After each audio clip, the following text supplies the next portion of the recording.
الحمدللہ رب العالمین والصلاة والسلام علی محمد وآلہ واصحابہ اجمعین۔ 27واں پارہ اور 27ویں تراویح ہے۔ اس 27ویں پارے میں سورہ رحمان جیسی سورہ بھی ہے۔ سورہ زاریات 26ویں پارے کے اختتام سے شروع ہو کر اس پارے میں مکمل ہوتی ہے۔ اسی طرح سورہ طور اور سورہ نجم، سورہ رحمان، سورہ قمر اور سورہ حدید ہے۔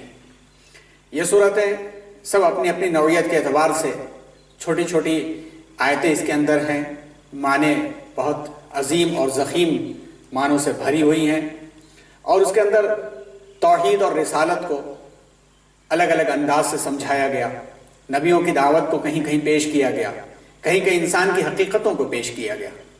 سورہ رحمان اپنے الفاظ کے اعتبار سے، اپنے تسلسل کے اعتبار سے ایک سما باندھ دیتی ہے۔ رب کی نعمتیں، رب نے جس انداز سے نعمتیں گنائی ہیں، ان نعمتوں پر نظر کرنے سے انسان کے دل سے اور قلب سے اللہ تبارک و تعالیٰ کی تعریف اور عظمت جھلکتی ہے، اور گویا تقریباً 32 مرتبہ فَبِأَيِّ آلَاءِ رَبِّكُمَا تُكَذِّبَانِ کہہ کر کے اللہ تبارک و تعالیٰ اپنی نعمتوں کو بار بار یاد دلاتے ہیں۔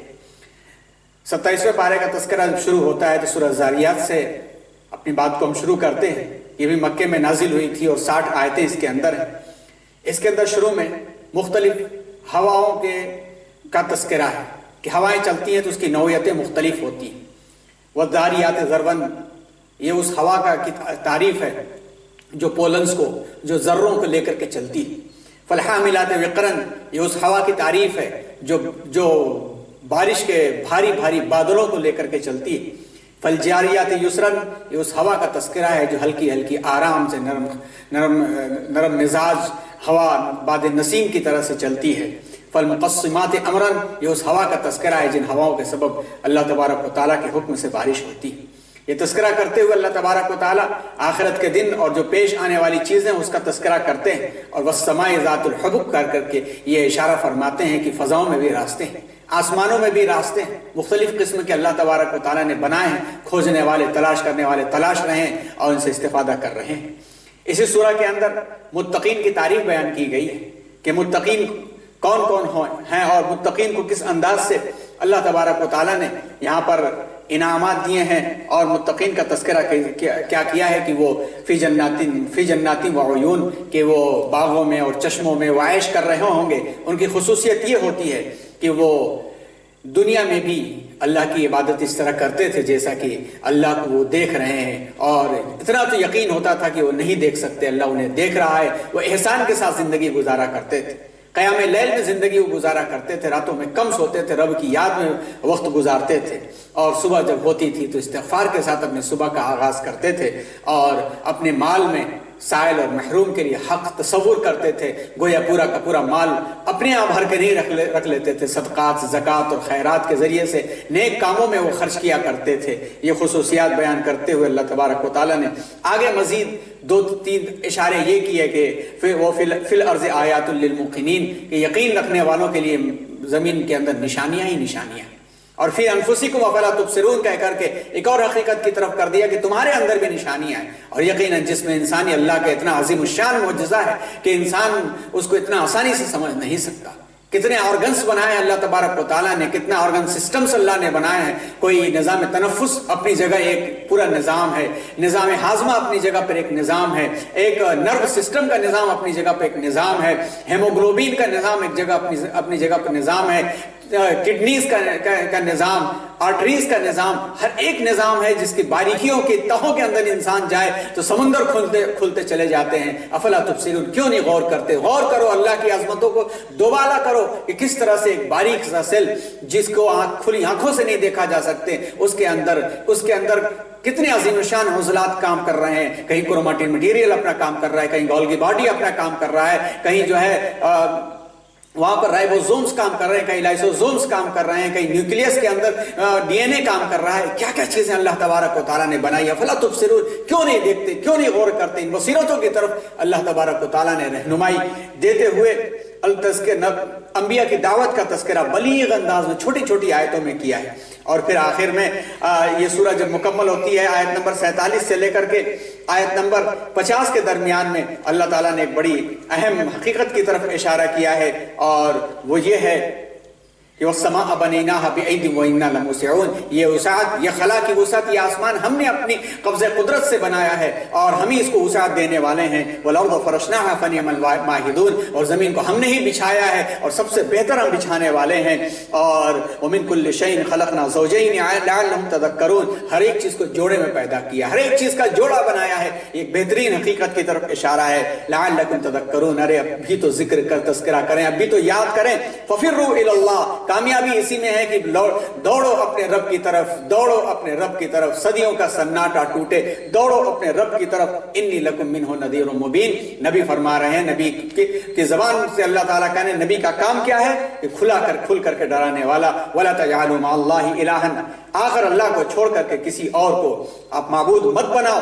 اور اسی طرح سے تذکرے کو کرتے ہوئے آخر میں فرمایا گیا وَذَكِّرْ فَإِنَّ الذِّكْرَىٰ تَنفَعُ الْمُؤْمِنِينَ وَمَا خَلَقْتُ الْجِنَّ وَالْإِنسَ إِلَّا لِيَعْبُدُونَ مَا أُرِيدُ مِنْهُمْ مِنْ رِزْقٍ وَمَا أُرِيدُ أَن يُطْعِمُونَ إِنَّ اللَّهَ هُوَ الرَّزَّاقُ ذُو الْقُوَّةِ الْمَتِينُ. وہ اللہ رزاق ہے، ذو القوت المتین ہے. وہ کہاں سے روزی دیتا ہے کوئی انسان سمجھ نہیں سکتا ہے. تو اے جنات اور انسان، تم کو صرف اپنی مرضی کے مطابق زندگی گزارنے کے لیے چلایا. رب کی مرضی کے مطابق زندگی گزارنا عبادت ہے، اور اسی عبادت کے لیے جنات اور انسان کو پیدا کیا ہے. اور نبی کو کہہ دیا گیا کہ آپ ذکر کرتے جائیے، یاد دلاتے جائیے. یاد دلانا مومنین کو فائدہ پہنچاتا ہے. سورہ طور بھی اسی عنوان کی سورہ ہے کہ کس طرح سے چھوٹی چھوٹی آیتوں کے اندر اللہ تبارک و تعالیٰ نے بڑی بڑی حقیقتوں کو بیان کیا ہے. اسی سورہ کے اندر اللہ تعالیٰ نے ارشاد فرمایا کہ بیت المعمور کا تذکرہ کیا. بیت المعمور عرش الہی کے نیچے 7ویں آسمان پر خانہ کعبہ کی نقل ہے.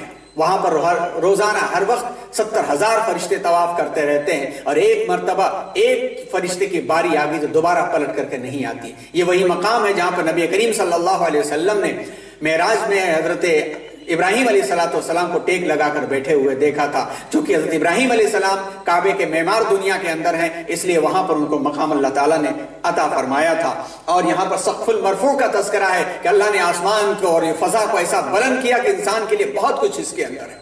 انسان کے لیے اس میں علم ہے، انسان کے لیے اس کے اندر طاقت موجود ہے. اور پھر والبحر المسجور کا تذکرہ کیا کہ بھڑکنے والا سمندر، پانی اور بھڑکنے والا. یہ حقیقت سمجھی نہیں گئی تھی. بہت بعد میں جب سائنس نے ترقی کیا اور ابھی یہ ریسرچ آئی ہے کہ سمندر کی تہوں کا جو ٹمپریچر ہے وہ بڑھتا چلا جا رہا ہے. اس کے اندر والکینوز کی شکل میں لاوا پنپ رہا ہے. اس کے اندر اور بھی کیا چیزیں ہیں.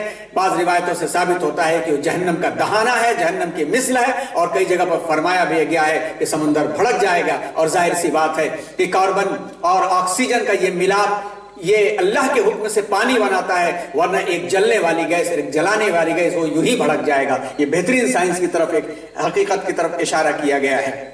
اور اسی طرح سے پھر اس کے اندر آیت نمبر 30 سے لے کر کے آیت نمبر 43 تک ام کا لفظ استعمال کر کے اللہ تبارک و تعالیٰ نے تذکیر اور دعوت میں مشغول رہنے کے لیے نبی کو تلقین فرمائی.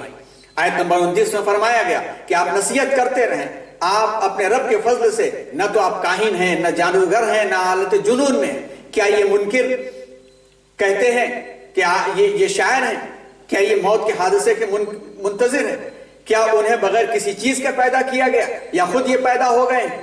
کیا ان کے پاس تمہارے رب کے خزانے ہیں یا انہیں تصرف اور غلبہ ہے؟ کیا یہ سیڑھی لگا کر کے اوپر کی باتیں سن لیتے ہیں؟ کیا یہ اللہ کے لیے لڑکیاں پسند کرتے ہیں اور اپنے لیے لڑکے پسند کرتے ہیں؟ کیا آپ ان سے اجرت مانگ رہے ہیں؟ کیا ان کے پاس غیب کی معلومات ہیں جنہیں لکھ رہے ہیں؟ کیا یہ کسی سازش میں لگے ہوئے ہیں؟ تو سن لیں، کافروں کے خلاف ہی انتظام ہو رہا ہے. یہ جو کر رہے ہیں، یہ جو کچھ سازشیں کر رہے ہیں، یہ سن لیں کہ ان کے خلاف ہی انتظام ہو رہا ہے. اگر یہ آسمان کے ٹکڑے برستے ہوئے دیکھ لیں تو یہ تہ بتل دیکھ لیں گے تو کہیں گے کہ یہ تہ بتل بادل ہیں. بس ان کو چھوڑ رکھیے یہاں تک کہ یہ اس دن کا سامنا کریں جس دن دھماکہ ہوگا. تو اس طرح سے ایک دل بستگی بھی اس کے اندر کرائی گئی ہے. اور سورہ طور آیت نمبر 49 پر جا کر کے پوری ہوتی ہے۔ اس کے بعد سورہ نجم شروع ہوتی ہے اور سورہ نجم کے اندر ایک بڑی حقیقت کی طرف اشارہ کیا گیا کہ وما ينطق عن الهوى ان هو الا وحی یوحى، کہ نبی جو بات فرماتے ہیں وہ اپنی خواہش سے نہیں بولتے، وہ اللہ کی طرف سے ودیعت کی ہوئی وحی ہوتی ہے جس کو وہ بیان کرتے ہیں۔ یہ وہی آیت ہے جو سنت اور حدیث کو حجت شریعت بناتی ہے۔ قرآن کی تشریح ہے حجت سنت اور شریعت، اس کے بغیر نہ قرآن کو سمجھا جاتا سکتا نہ شریعت مکمل کی جا سکتی۔ اس لیے کوئی شخص حدیث کا انکار کرتا ہے وہ مومن نہیں ہو سکتا۔ ایمان کو مکمل ہونے کے لیے سنت اور حدیث کو حجت ماننا پڑتا ہے۔ اس آیت سے اللہ تعالیٰ نے فرمایا وما ينطق عن الهوى ان هو الا وحی یوحى، یہ اللہ کی طرف سے دی ہوئی یہ بات ہوتی ہے، اپنی زبان سے بات کو نہیں بولتے۔ اس کے بعد آیت نمبر 4 سے لے کر کے آگے کی آیتوں میں معراج کا تذکرہ اور حضرت جبریل علیہ السلام سے اصل حالت میں حضور اکرم صلی اللہ علیہ وسلم کی ملاقات کا تذکرہ۔ اس جگہ پر اکثر مفسرین اور محققین نے وَهُوَ بِالْأُفُقِ الْأَعْلَى ثُمَّ دَنَا فَتَدَلَّى سے حضرت جبریل علیہ السلام کی شخصیت کو مراد لیا ہے کہ آپ صلی اللہ علیہ وسلم نے 2 مرتبہ ان کو اصل حالت میں دیکھا۔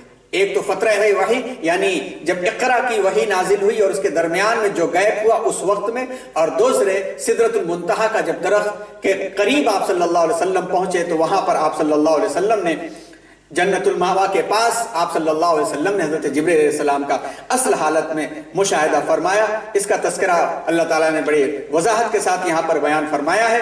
اور پھر آیت نمبر 38 اور 40 کے اندر ایک بڑی حقیقت کی طرف رہنمائی کر دی کہ ہر شخص اپنے عمل کا ذمہ دار ہے۔ فرمایا اللہ تزر وازرۃ وزر اخرى وان ليس للانسان ما سعى وان سعيه سوف يرى، کہ کوئی کسی کا بوجھ نہیں اٹھائے گا۔ روز قیامت ہر شخص اپنے عمل کا مالک ہوگا، جو دنیا سے کر کے جائے گا وہی بھگتے گا۔ ہاں ایسے گناہ حقوق العباد کے اس نے نہیں کر رکھے ہیں اور گناہ کبیرہ کا مرتکب ہو کر کے وہ نہیں گیا ہے تو وہ گناہ جو چھوٹے ہیں وہ ایصال ثواب کے ذریعے، اولاد کی تعلیم و تربیت کے ذریعے، ان کی دعاؤں کے ذریعے سے وہ گناہ کم ہو سکتے ہیں، اللہ رب العزت چاہیں تو، اور درجات بڑھ سکتے ہیں۔ لیکن جو عمل کر کے جائے گا اس کا عمل اسی کو فائدہ دے گا، کسی کی نسبت کسی کے کام نہیں آنے والی ہے۔ اس کا تذکرہ اس سے سورہ نجم میں خاص طور پر کیا گیا۔ آیت نمبر 62 پر سورہ نجم مکمل ہوتی ہے اور سورۃ القمر شروع ہوتی ہے۔ سورۃ القمر میں اللہ تبارک و تعالیٰ نے 4 مرتبہ خاص طور پر وَلَقَدْ يَسَّرْنَا الْقُرْآنَ لِلذِّكْرِ هَلْ مِن مُدَّكِرٍ کہہ کر کے یاد دلایا ہے کہ میرا عذاب کیسا ہے۔ فلاں نے جھٹلایا، اس آگ نے جھٹلایا تو ہم نے ان کا انجام کیا کیا، سمود نے جھٹلایا تو ان کا انجام کیا ہوا، اور اسی طرح سے نبیوں کو جھٹلانے والوں کا انجام کیا ہوا۔ اب ہم نے قرآن کو آسان کر دیا ہے سمجھنے کے لیے۔ کیا ہے کوئی یاد کرنے والا؟ کیا ہے کوئی یاد کرنے والا؟ یہ دعوت دے رہی ہے ہمیں اور آپ کو کہ اس کو سمجھے اور اس کو پڑھ کر کے اس دعوت کو اپنے لیے قبول کرے کہ اللہ تبارک و تعالیٰ نے یہ دعوت اس کے اندر خاص طور پر دی ہے۔ اس کے بعد سورہ رحمان شروع ہوتی ہے، لیکن سورہ رحمان آخر میں بیان کرنے کی ہم کوشش کریں گے کیونکہ اس کے اندر بڑی اہم نصیحتیں، بڑی اہم باتیں ہیں۔ اس سے پہلے سورہ واقعہ، اور سورہ واقعہ کے بعد سورہ حدید ہے۔ سورۃ الواقعہ جیسا کہ ہر شخص جانتا ہے کہ سورہ واقعہ کی فضیلتیں حدیث میں آئی ہیں، اور خاص طور پر حضرت عبداللہ ابن مسعود رضی اللہ تعالیٰ عنہ کی روایت کے مطابق کہ حضور اکرم صلی اللہ علیہ وسلم نے فرمایا جو شام کو خاص طور پر مغرب کے بعد سورہ واقعہ پڑھنے کا اہتمام کرے گا وہ لم تصبہ فاقۃ، کبھی اسے فاقہ نہیں ہوگا، یعنی وہ کبھی مجبور نہیں ہوگا، وہ فاقہ کشی پر کبھی مجبور نہیں ہوگا۔ حضرت عثمان غنی رضی اللہ تعالیٰ عنہ نے حضرت عبداللہ ابن مسعود کے آخری وقت میں یہ سوال کیا تھا کہ اپنے بچیوں کے لیے کچھ آپ کہہ دے تو میں بیت المال سے دے دوں، تو انہوں نے کہا تھا کہ نہیں، میں سورہ واقعہ پڑھنے کے میں نے تلقین کر رکھی، وہ کبھی قحط سالی اور کبھی بھوک کا شکار نہیں ہوگی۔ یہ بڑی اہم سورہ ہے، اس کی تلاوت عموماً گھروں میں کی جاتی ہے مغرب بعد، اور کی جانی چاہیے۔ اس کے اندر جو باتیں کہی گئی ہیں، اس کے اندر ازواجن ثلاثہ کا تذکرہ کیا گیا۔ یہ ازواجن ثلاثہ یہ خاص طور پر 3 گروہوں کا تذکرہ ہے۔ روز قیامت جب حشر نشر ہو رہا ہوگا تو 3 قسم کے گروہ ہوں گے، ایک دائیں جانب کا گروہ ہوگا، ایک بائیں جانب کا گروہ ہوگا، ایک رب العزت کے بالکل سامنے کا گروہ ہوگا۔ دائیں جانب کا جو گروہ ہوگا وہ کامیاب لوگ ہوں گے جنہوں نے رب کی مرضی کے مطابق زندگی گزاری۔ بائیں جانب کے جو لوگ ہوں گے وہ ناکام لوگ ہوں گے، اللہ ہم سب کی حفاظت فرمائے۔ جو ناکام لوگ ہوں گے اور انہوں نے اپنی خواہشات نفس کے مطابق زندگی گزاری، اور سامنے کے لوگ انبیاء اور صلحاء شہداء ہوں گے، خصوصاً انبیاء کرام ہوں گے جو رب کے نمائندے تھے۔ اس میں السابقون ثلۃ من الاولین قلیل من الاخرین کا تذکرہ ہے کہ قیامت کے دن کامیابی میں کون آگے آگے ہوگا؟ سابقون السابقون، جنہوں نے آگے بڑھ چڑھ کر کے اللہ کی فرما برداری کی، راتوں میں مسجدوں جانے کا اہتمام کیا، اور خاص طور پر یہاں پر صحابہ کی وہ جماعت مراد ہے جو اول اسلام میں داخل ہوئی، اور اسی طرح سے سلۃ من الاولین، وہ جماعت مراد ہے جو اولین ایمان والے تھے اور دور نبوی صلی اللہ علیہ وسلم سے قریب تھے، اور قلیل من الاخرین سے وہ مراد ہے جماعت جو بعد کے دور میں آنے والی ہے۔ اس میں اپنے عمل کے اعتبار سے کم لوگ ہوں گے جو جلدی کامیاب ہو جائیں۔ اس کی مزید تفصیلات کی گئی ہیں، اور اس میں اصحاب الیمین اور اصحاب الشمال کی تعریف کی گئی بڑی تفصیل کے ساتھ، چھوٹی چھوٹی آیتوں کے اندر، کہ اصحاب الیمین کامیاب لوگ کون ہوں گے، ان کو کیا انعام ملے گا، ان کے خصوصیات کیا ہیں۔ اصحاب الشمال یعنی جو بائیں جانب ہوں گے، ناکام لوگ ہوں گے، ان کی ناکامی کے اسباب کیا ہوں گے، ناکامی کی شکل میں انہیں عذاب سے کس طرح سے گزرنا ہوگا، اس کا تذکرہ کرتے ہوئے لا یمسہ الا المطہرون کہتے ہوئے اس اللہ کے کلام کو، اس اللہ کے کلام کی خصوصیت بیان کر دی گئی ہے کہ پاکیزگی کے بغیر اسے نہ چھونا۔ یہاں یہی مسئلہ آتا ہے کہ قرآن مجید کو بغیر طہارت کے، بغیر وضو کے نہیں چھوا جا سکتا ہے۔ اس کا اہتمام امت مسلمہ کرتی ہے۔ 27ویں پارے کی جو آخری سورہ ہے وہ سورۃ الحدید ہے۔ حدید کا مطلب لوہا ہوتا ہے۔ یہ وہ سورہ ہے جس کے اندر لوہے کا تذکرہ ہے۔ اس کے اندر هو الاول والآخر والظاہر والباطن وهو بكل شيء علیم کر کے اللہ تبارک و تعالیٰ کی خصوصیت اور اسماء الحسنی کا بیان کیا گیا ہے، اور حضور اکرم صلی اللہ علیہ وسلم کو یہ آیت بہت پسند تھی کہ وہی اول، وہی آخر، وہی ظاہر، وہی باطن۔ ظاہر میں جو کچھ بھی دکھ رہا ہے اس کا علم اس کو ہے، باطن میں جو کچھ بھی ہے اس کا علم اس کو ہے، اور وہی اول ہے، ہمیشہ سے تھا، ہمیشہ رہے گا، اور اس کو کوئی فنا نہیں ہے، وہ فنا سے دور بقا ہے۔ اور اسی میں منزل الذی یقرض اللہ قرضا حسنا کہہ کر کے موٹیویٹ کیا گیا ہے کہ اللہ کے بندوں کے کاز کے لیے آگے آؤ اور خرچ کرو، یہ قرض حسنا اللہ کے لیے شمار ہوگا۔ اور پھر اس کے اندر وانزلنا الحدید فیہ بأس شدید ومنافع للناس کہا گیا ہے کہ ہم نے لوہے کو نازل کیا۔ نزول اوپر سے ہوتا ہے۔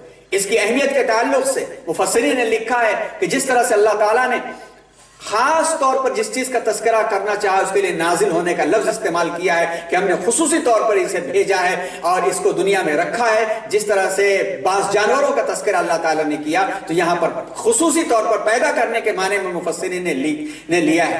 ظاہری الفاظ کے معنی سے بھی جدید سائنس سے اس کی مطابق بڑی اہم ترین ہوتی ہے۔ اس کی 3 خصوصیت یہاں پہ سمجھ میں آتی ہے اور اس کو مزید غور کیا جا سکتا ہے۔ ایک تو نزول، دوسرا بأسن، تیسرا منافع۔ بأسن کا مطلب طاقت، قوت، خوف، تو ظاہر سی بات ہے ساری انڈسٹری لوہے کے اوپر ٹکی ہوئی ہے، سارے ہتھیار لوہے کے اوپر ٹکے ہوئے ہیں، ساری ٹیکنالوجی لوہے کے اوپر ٹکی ہوئی ہے۔ اس کی وجہ سے جو لوہے کی ٹیکنالوجی پر قبضہ کر لیتا ہے اس کے پاس طاقت آ جاتی ہے۔ جو ٹیکنالوجی پر لوہے کے اوپر قبضہ جس کا ہوتا ہے اس کی طاقت آ جاتی ہے، تاریخ گواہ ہے۔ دوسری چیز منافع، انزلنا الحدید۔ جدید سائنس کے اعتبار سے بھی اگر دیکھا جائے تو لفظی طور پر بھی قرآن کا اعجاز ثابت ہوتا ہے۔ ریاضی کے حساب سے لوہے کا ایٹم بنانے کے لیے پورے سولار سسٹم کے اندر مجموعی طاقت میں ملا لی جائے تو اس کی توانائی ناکافی ہوتی ہے۔ پورے سولار سسٹم کی توانائی ناکافی ہوگی تو زمین کے اندر زمین ہو لوہے کو کیسے بنا سکتی ہے؟ تو اس کے بارے میں جو خیالات آتے ہیں، قیاسات آتے ہیں، بات سچ تو وہ ہے جو مفسرین نے لکھی ہے کہ اللہ نے خاص قبضہ قدرت سے پیدا کیا۔ یقیناً اللہ نے چاہا ہوگا تو ہی باہر سے نازل کیا ہوگا، اور اللہ چاہے تو زمین کے پاس طاقت نہ ہونے کے باوجود بھی زمین میں اللہ پیدا فرما سکتے ہیں، تاکہ قیاس یہ بھی ہے یہ کسی بڑے ستارے سپر نووا کے پھٹنے کے بعد زمین کی گریویٹی سے زمین کے اندر یہ آ گیا ہوگا، اللہ نے چاہا ہوگا تو یہ بھی رکھا ہوگا۔ تیسری چیز جو ہے منافع للناس کا تذکرہ اس کے اندر ہے کہ منافع للناس لوگوں کے لیے بڑے فائدے ہیں۔ ظاہر سی بات انڈسٹری چلانے کے لیے فائدے ہیں، زندگی کی معیشت کے لیے فائدے ہیں، جسمانی طور پر بھی بڑے فائدے ہیں۔ جسم میں آئرن کی کمی بڑے مفاسد، بڑے نقصان کا سبب ہوتی ہے۔ جب چیک اپ ہوتا ہے ہیموگلوبین کم نظر آئی تو فوراً آئرن کی طرف کوشش کی جاتی ہے کہ آئرن کی کمی ہو گئی تو بڑھوار کم ہو جاتی ہے اور افزائش کم ہو جاتی ہے، ناخنوں میں خرابی پیش آنے لگتی ہے۔ تو لوہے کا کردار جسم میں بھی بہت اہم ہے۔ اللہ تبارک و تعالیٰ نے اس کی طرف خصوصی رہنمائی دی ہے۔ ان آیتوں کو اور ان صورتوں کو اپنے سامنے رکھیں اور اپنے سامنے رکھ کر کے مزید تحقیق اور غور کریں۔ رہ گئی بات سورۃ الرحمن کی، تو سورۃ الرحمن تو یقیناً قرآن مجید کی ایک زینت ہے جس کو پڑھنے سے بھی سکون ملتا ہے اور جس کے معنی مفہوم پر بھی غور کرنے سے ہمارے سامنے اللہ کی عظمت دوبالا ہوتی ہے۔ آئیے اس کو ایک وقفے کے بعد دوسرے پارٹ میں اسی کے حصے میں سمجھنے کی کوشش کریں گے۔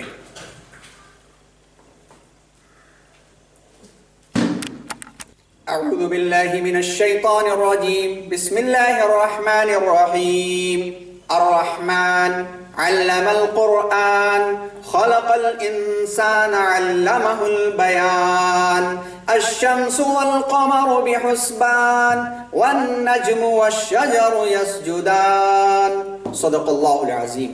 سورۃ الرحمن شروع ہوئی اللہ کے رحمان کی صفت والے نام سے۔ یہ سورہ 27ویں پارے میں، اور جو پچھلا تذکرہ ابھی پہلے حصے میں چل رہا تھا اسی سے جڑا ہوا یہ سلسلہ ہے۔ یہ سورہ ان عظیم سورتوں میں سے جس میں اللہ رب العزت نے پورے 32 مرتبہ اپنی نعمتوں کے تذکرے کو بار بار دہرایا ہے۔ یہ سورہ ہے جس نے اہل عرب کی شاعری کو مات کر دیا تھا۔ یہ سورہ ہے جو بلاغتوں کے اوپر تمام تر بلیغ لٹریچر سے پرے ہے۔ اللہ تبارک و تعالیٰ کے کلام کی خوبصورتی یہاں پر دلوں میں اترتی ہے۔ اللہ تعالیٰ نے اپنی صفت رحمان کے ذریعے سے اس کا آغاز کیا، کیونکہ انسانیت کے اوپر، پوری انسانیت کے اوپر، چاہے وہ فرمانبردار ہو یا نافرمان، انسان ہو یا جاندار ہو یا بے جان ہو، سب کے اوپر اللہ تبارک و تعالیٰ نے رحم کیا ہے اور سب کو عطا فرما رہا ہے۔ وہ اپنے موسیٰ کو رزق دیتا ہے تو فرعون پر بھی رزق تنگ نہیں کرتا، وہ رحمان ہے۔ وہ محمد صلی اللہ علیہ وسلم کو بھی کھلاتا ہے تو جو ابو جہل اور ابو لہب پر بھی رزق کو تنگ نہیں کرتا۔ فرعون وقت کو بھی وہ آسائش میں رکھتا ہے۔ وہ رحمان ہے کہ اپنے فرمانبردار بندوں کو روکھی سوکھی پر راضی کر لیتا ہے، مگر اکڑ دکھانے والے دشمنوں کو ڈھیل اور چھوٹ دے کر کے مرغ مسلم پر انہیں زندگی گزارنے کی آزادی دیتا ہے۔ یہ رحمان ہے، اس کی ستاری، اس کی قہاری پر غالب ہے۔ الرحمن علم القرآن، اور انسانیت کے اوپر سب سے بڑا انعام جو ہوا ہے وہ یہ قرآن دے کر کے ہوا۔ یہی قرآن ہے جس سے علم ملا ہے، یہی قرآن ہے جس سے تمدن ملا ہے، یہی قرآن ہے جس سے زبان ملی ہے، یہی قرآن ہے جس سے سائنس ملی ہے، یہی قرآن ہے جو علوم کا سرچشمہ ہے، یہی قرآن ہے جو ہمیں آخرت بتاتا ہے، یہی قرآن ہے جو پچھلی قوموں کے حالات بتاتا ہے، یہی قرآن ہے جو زمین و آسمان کی تخلیق کو بتاتا ہے، یہی قرآن ہے جو انسان کی حقیقت کو بتاتا ہے، یہی قرآن ہے جو انسانیت کی ہدایت کا نسخہ کیمیا ہے، اور اس کے بغیر انسانیت ہدایت نہیں پا سکتی۔ اور اس کی نعمت کا کیا کہنا، علمہ البیان، انسان کو بیان کی طاقت دی ہے، کمیونیکیشن کی صلاحیت دی ہے۔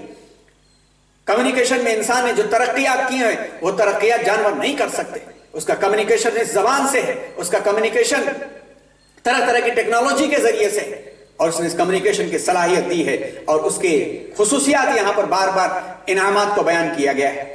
تلخیص کے طور پر اگر غور کیا جائے تو 3 چیپٹر بنتے ہیں اس پوری سورہ رحمان کے اندر۔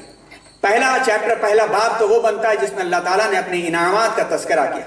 دوسرا باب وہ بنتا ہے جس میں اللہ نے حقیقتوں کو بیان کیا، آئینہ دکھایا۔ اور تیسرا وہ باب اور چیپٹر بنتا ہے جس میں آئندہ آنے والے فرمانبرداروں کے لیے کیا کیا انعامات پیش کیے جائیں گے، اور ہر ایک انعام کو اور ہر ایک حقیقت کو بیان کرنے کے بعد، نیریشن کے بعد، اللہ تبارک و تعالیٰ نے 32 مرتبہ ارشاد فرمایا فَبِأَيِّ آلَاءِ رَبِّكُمَا تُكَذِّبَانِ۔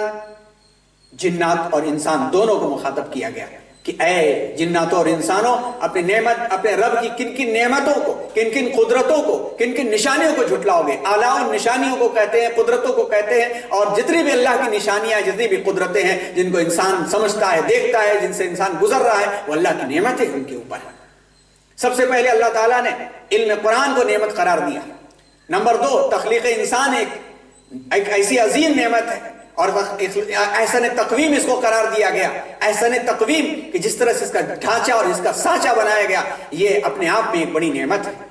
نمبر 3، علم بیان، کمیونیکیشن کی جو صلاحیت ہے، طرح طرح کے انداز سے انسان کمیونیکیٹ کرتا ہے، اور یہی کمیونیکیشن کا اعتدال اور بیلنس ایک شخص کو آگے بڑھاتا ہے۔ ایک شخص بہت اچھا پڑھا لکھا ہے مگر کمیونیکیشن کی صلاحیت اس کے پاس نہیں ہے، ایفیکٹیو کمیونیکیٹ نہیں کر سکتا، تو اپنی صلاحیت کے باوجود اسٹیمرنگ اگر کرتا ہے تو اس کی صلاحیت نکھر نہیں پاتی۔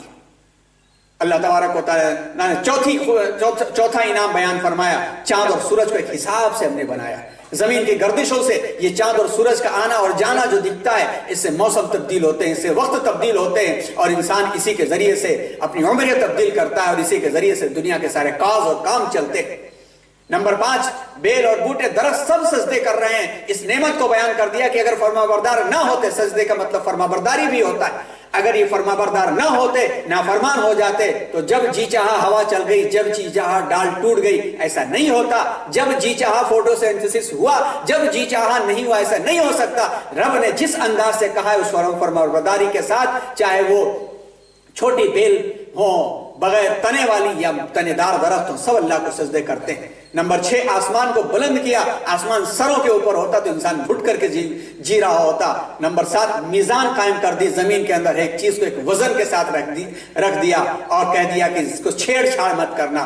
ہوا کے اندر جتنی گیسیں رکھی اس کو ایک وزن کے ساتھ رکھ دیا، آکسیجن کا جو تناسب رکھا اس کو ایک وزن کے ساتھ رکھ دیا، پانی کے اندر جو صلاحیت رکھی آکسیجن اور ہائیڈروجن اور آکسیجن کا جو تناسب رکھ دیا، وہ بھی ایک میزان ہے۔ جسم میں بھی پانی کا ایک میزان ہے، جسم میں بھی ایک نظام ہے۔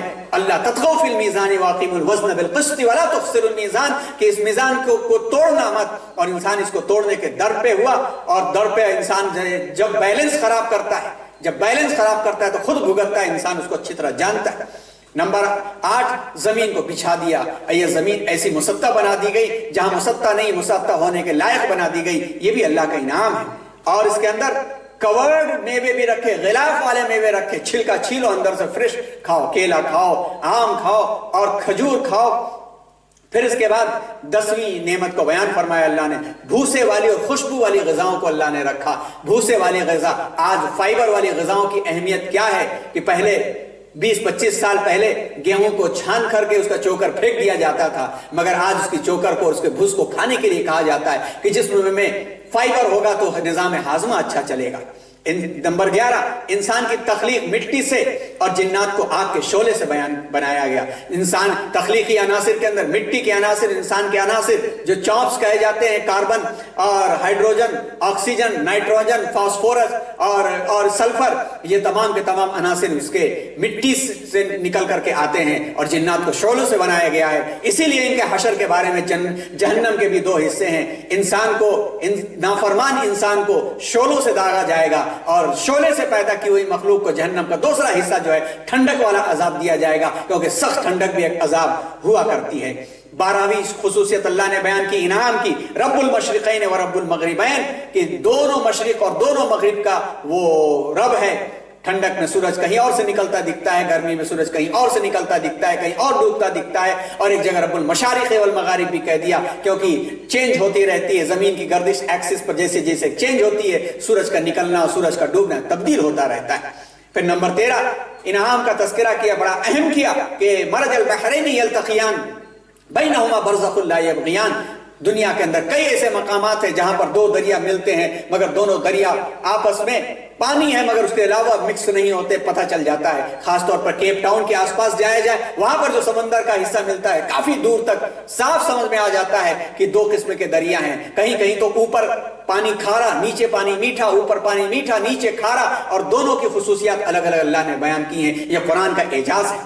نمبر 14، دونوں طرح کے پانیوں میں موتی اور مونگے الگ الگ قسم کے نکلتے ہیں اور زیورات نکلتے ہیں۔ نمبر 15، وَلَهُ الْجَوَارِ الْمُنشَآتُ، بڑے بڑے پہاڑوں کی مانند کشتیاں اللہ نے ہی چلائی، ورنہ انسان ٹائٹینک بنا کر کے اس کو بھگت چکا ہے، اللہ کی مرضی نہ ہو تو نہ چل سکیں گی۔ یہ بیان کرنے کے بعد اس کے بعد اللہ تعالیٰ نے حقیقت بیانی کی طرف اشارہ کیا ہے، اور وہ کُلُّ مَنْ عَلَيْهَا فَانٍ وَيَبْقَى وَجْهُ رَبِّكَ ذُو الْجَلَالِ وَالْإِكْرَامِ۔ نمبر 1، ہر چیز کو فنا ہو جائے گی، بقا صرف رب کو ہے۔ اگر یہ فنا نہ ہوتی تو انسانیت سکون سے نہ رہ پاتی۔ یہ ڈیکمپوز ہونا اللہ کی ایک بڑی نعمت ہے۔ اگر ڈیکمپوز باڈی نہ ہوتی تو مردہ یوں ہی پڑا رہ جاتا، ڈیکمپوز چیزیں نہ ہوتی تو کسی چیزیں سڑ کے ختم نہ ہوتی۔ یہ اللہ کے مائکروبس ہیں جو ڈیکمپوز کرتے ہیں، فنا کی طرف لے جاتے ہیں۔ اللہ تعالیٰ نے ہر چیز میں فنا رکھی ہے، مگر انسان اپنی کرتوت سے غیر فطری طریقے پر جن چیزوں کو پیدا کرتا ہے اللہ نے چھوڑ دیا ہے کہ تم نے بنایا ہے، دعویٰ کیا ہے تو تم اس کو ختم کرو۔ آج پلاسٹک کو بنا کے انسانیت کیوں پریشان ہے؟ نمبر 2، آسمان اور زمین میں ہر چیز اسی سے سوال کرتی ہے۔ نمبر 3، ہر دن اس کی ایک الگ شان ہوتی ہے، آج یہ فیصلہ کر دیا، آج وہ فیصلہ کر دیا، آج یہ موسم برپا کر دیا تو کل وہ موسم برپا کر دیا۔ یہ اس کی شان ہے اور اس کا مالک ہے۔